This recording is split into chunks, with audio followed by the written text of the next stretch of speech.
টাঙ্গাইল দেলদুয়ার উপজেলায় দেউলি ইউনিয়নের ৪ নং ওয়ার্ডে আগ এলাসিন এলজিইডি প্রকল্পে রাস্তার কাজে ব্যাপক দুর্নীতির অভিযোগ পাওয়া গেছে।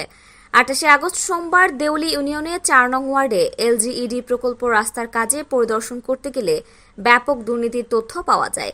জানা যায়, গত এক সপ্তাহ আগে রাস্তায় নিম্নমানের ইটের খোয়া বিছিয়ে ঠিকাদার প্রতিষ্ঠান কাজ বন্ধ করে চলে যায়। এই দুর্নীতি কাজে উপজেলা প্রকৌশলী ইঞ্জিনিয়ার বিদ্যুৎ কুমার ও উপসহকারী প্রকৌশলী সানোয়ার হোসেন সহ এসএস এন্টারপ্রাইজ ঠিকাদার নুরুজ্জামান যোগ সাজসে কাজ করছে।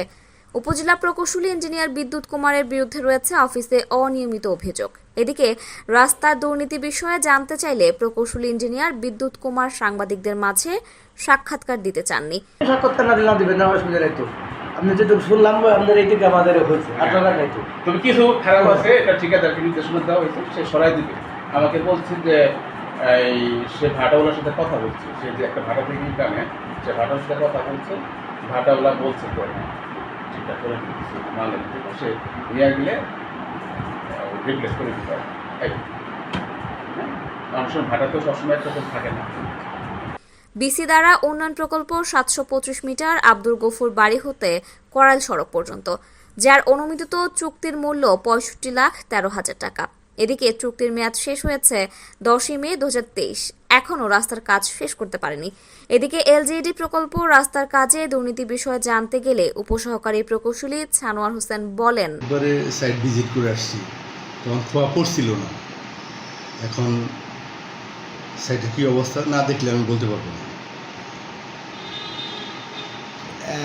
এই এলাকার লোকজন যারা ওখানে আছে তারা তো সবাই বলছে যে এই সাথে আপনি জড়িত আছেন, আপনি দেখে আপনি কিছু বলতেছেন। এটা এলাকার লোক কী বলছে আমি জানি না, ওই কথাটা সঠিক বলে নেই। এই অবস্থাতে একটা আপনি এদের দায়িত্ব রয়েছেন, ওখানে নিম্নমানের কাজ হচ্ছে, এই ব্যাপারে আপনি যদি দেখভাল না করেন তাহলে এটা করবে কি?